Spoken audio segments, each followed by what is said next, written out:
Tenho um sério problema de riso incontrolável. E isso já me custou até o meu emprego. Acompanhe o desfecho real de hoje. Olá, Luan. Olá, amigos do canal. Tenho um problema sério. E, sinceramente, não sei se isso é normal ou se existe alguma coisa errada comigo de verdade. Resolvi contar minha história aqui para ver se alguém me ajuda a entender. Tenho esse hábito incontrolável de rir em situações que meu cérebro acha engraçadas, mesmo quando todo mundo ao meu redor está em pânico ou quando algo ruim já aconteceu. Não é que eu goste de ver os outros sofrendo, porque sinceramente não gosto disso. Depois, inclusive, sinto muita pena de quem passou pelo aperto. O problema é que, na hora que meu cérebro decide que aquilo é engraçado, eu simplesmente não consigo segurar o riso, não importa o tamanho da inadequação da situação. Resumindo bem, tenho o que eu mesma chamo de doença do riso em situações extremamente sérias. Isso vem acontecendo comigo há muitos anos, Luan, desde quando eu ainda era adolescente. Lembro até hoje de um velório de um tio distante, lá na cidade dos meus avós, em que uma senhora, tentando se levantar depois de orar ajoelhada, tropeçou na própria saia e quase derrubou o caixão junto com ela.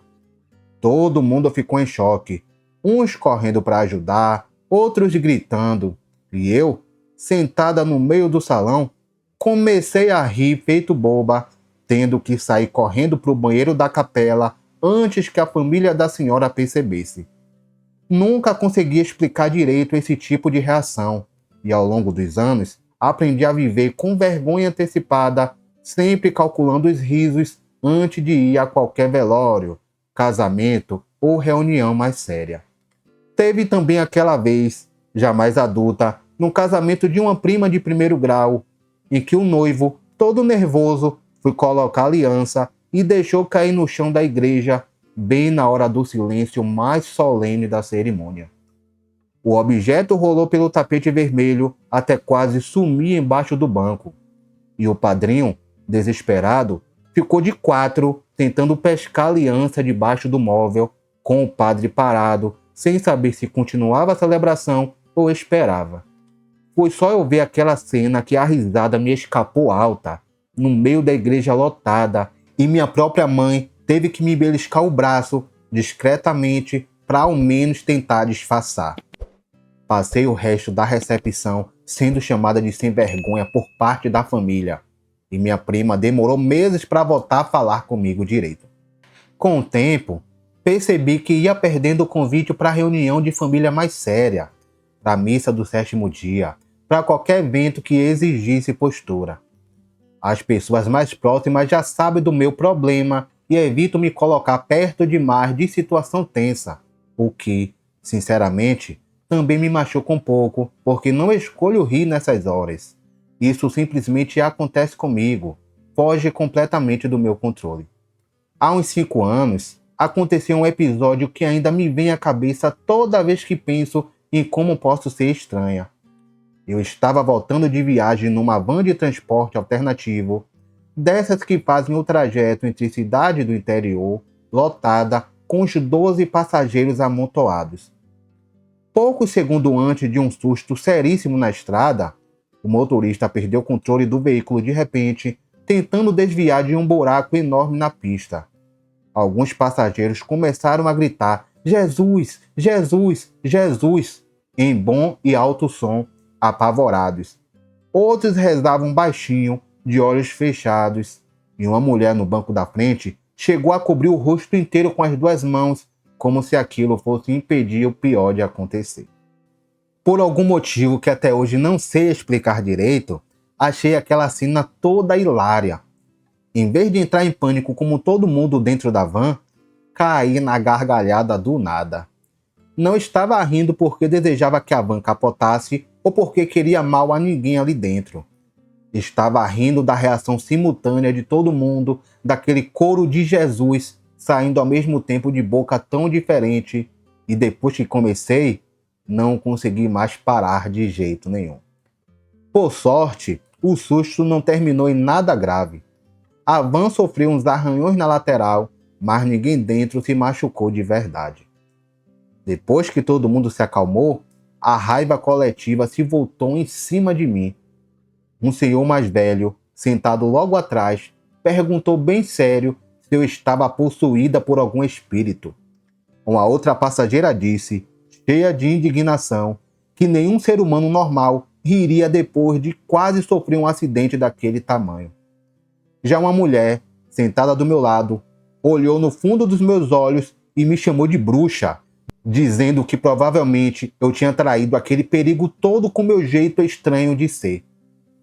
Quanto mais gente gritava comigo dentro daquela van apertada, mais difícil ficava de segurar o riso, e eu já nem tentava mais disfarçar.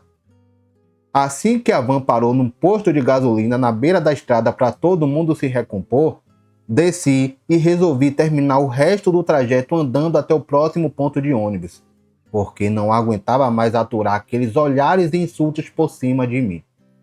Agora, pulando para a semana passada, Luan, a mesma coisa acabou me custando o emprego de vez. Eu trabalho operando uma pá carregadeira em canteiro de obra, uma profissão que amo, diga-se de passagem, porque sempre gostei de máquina pesada desde nova. Naquele dia específico, meu chefe estava conversando com um engenheiro responsável pela obra e mais alguns operários sobre o cronograma da semana, enquanto eu seguia trabalhando dentro da máquina, limpando uma parte do terreno cheia de mato alto para preparar a fundação. Tudo corria normal, até que a caçamba de pá carregadeira bateu sem querer numa colmeia enorme, escondida bem no meio de um arbusto que eu nem tinha visto direito. Foi o caos. O engenheiro jogou o capacete longe e saiu correndo desesperado. Meu chefe disparou na direção oposta, gritando para todo mundo correr também.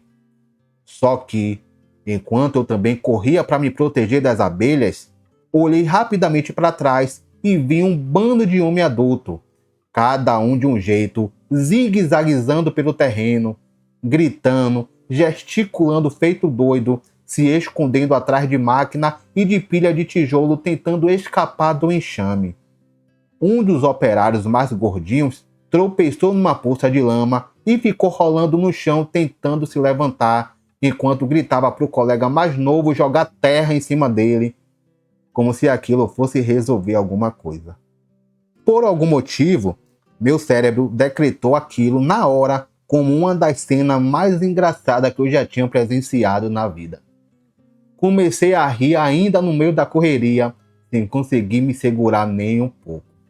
Quando finalmente tudo se acalmou e a gente se reuniu de novo perto do container de obra, meu chefe e o engenheiro tinham levado tanta ferroada que o rosto dos dois estava completamente inchados, deformados de tanta picada. Sinceramente, Luan, os dois pareciam ter acabado de sair de um ringue depois de 12 rounds contra Popó Freitas e o Maquitaço, de tão estufados que ficaram. Tentei segurar o riso com toda a força que tinha dentro de mim, mordi a língua, respirei fundo, mas perdi a batalha feio e caí na gargalhada de novo, bem na frente dos dois, do jeito mais inoportuno possível. Foi o suficiente. Meu chefe me demitiu ali mesmo, sem pestanejar, ainda com o rosto todo inchado da picada. Hoje de manhã, acordei, lembrei do episódio inteiro de novo, com todos os detalhes, e comecei a rir sozinha na cama, feito boba, revivendo a cena toda. Às vezes fico pensando no tanto de coisa que essa doença do riso já me custou ao longo da vida. Amizade que esfriou, namoro que não durou porque o outro achava que eu não levava nada a sério, convite que parou de chegar. Nunca briguei com ninguém por causa disso de propósito. Muito pelo contrário. Eu que sempre acabo pedindo desculpa depois, tentando explicar que um comportamento que eu nem mesmo consigo entender direito. Então, Luan, fica a pergunta. Isso é normal? Ou será que existe algum problema mental por trás desse comportamento? Sinceramente, estou mais curiosa do que preocupada com a situação toda. Para ser bem honesta, nem estou tão aflita assim por ter perdido o emprego, porque sei que meu chefe precisa do meu trabalho na operação da máquina e tenho quase certeza de que ele vai acabar me chamando de volta assim que a poeira baixar.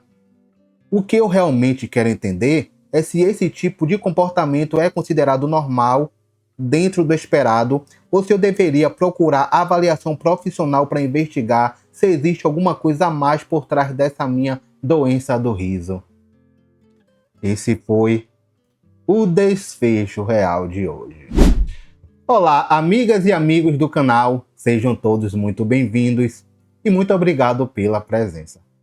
Minha amiga, muito obrigado pela confiança, muito obrigado por compartilhar sua história. Olha, minha amiga, eu confesso aqui pra você, viu? Eu tive que regravar essa história umas 3 vezes aqui, porque eu também não me contive, tá? Tentei ser o mais natural possível, mas que história engraçada, viu?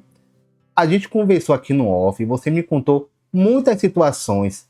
Você me disse também sobre o cinema, não é? Que você disse que não pode ir pro cinema, porque você me disse que foi uma vez no cinema, assistir um filme de terror.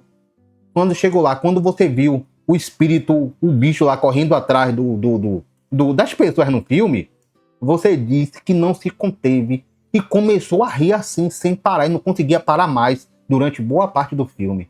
Nisso, todo mundo começou a ficar olhando para você, te encarando, e você disse que teve que sair da sala do cinema. Fora outras situações, não é? Então, meus amigos, aqui uma história para distrair um pouco, porque eu recebo muitas mensagens, às vezes os amigos daqui do canal comentam: Luan, só tem história de traição, não sei o quê. Ô, meus amores, infelizmente são as histórias que eu mais recebo. Eu tenho aqui uma lista enorme de relatos de traição que as pessoas mandam para mim. E aí eu tento equilibrar, não é? Então, quando chega uma história diferente, eu tento colocar ali para equilibrar um pouquinho, assim como estou fazendo com essa aqui da nossa amiga. Minha amiga, a gente conversou aqui no off, você me disse que tem mais histórias. Vou ficar aqui no aguardo, tá? Vou ficar aqui no aguardo de mais histórias de que você já passou na sua vida, tá? Porque eu garanto que os amigos daqui do canal vão adorar. E muito obrigado por isso, tá bom? Mas falando sério agora, minha amiga, isso não é normal. Bom, pelo menos ao meu ver, isso não é normal, tá? Você precisa de fato buscar uma ajuda aí profissional para ver o que é que você tem, um psicólogo, não sei, fazer uma terapia, alguns cuidados. Eu imagino também, né, o tamanho do seu desconforto. Imagino, me colocando no seu lugar. Não é fácil não, viu? Imagino. Mas, minha amiga, procure sim um profissional. Veja o que você tem, se tem algum medicamento, algum tipo de tratamento que você pode fazer para ao menos melhorar, aliviar isso daí, tá bom? Um forte abraço. E vocês, amigas e amigos do canal, vocês já viram uma história parecida? Deixa aqui nos comentários. Um forte abraço para cada um de vocês e até o próximo Desfecho Real.